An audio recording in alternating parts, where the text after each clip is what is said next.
Pazi! Pa pazi!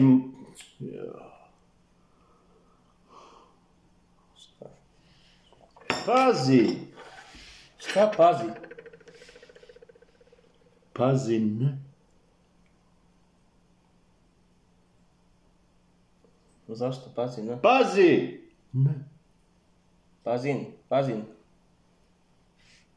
Aha, nisam mi uopće rekao da... Pazi! Pa ćeš znat. Dragi građanke i građani iz Pazina, 26.3. smo kod vas. Pazi! Jesi rekao koliko sati? U 20 sati u, kako se zove, Pazi! Drugi put kad ti čovjek govori. onaj dom u Pazinu. Starački? Ne, starački, ne. Dom, Nešto s.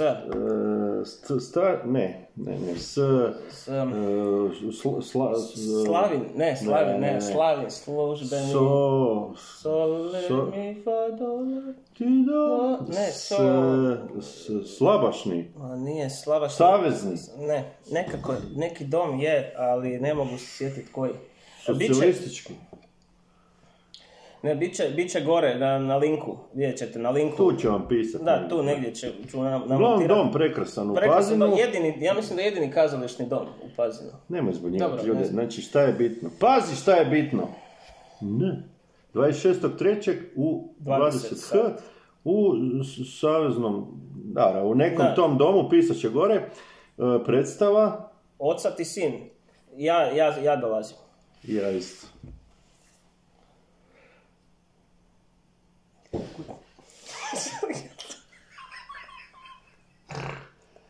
Ja dam.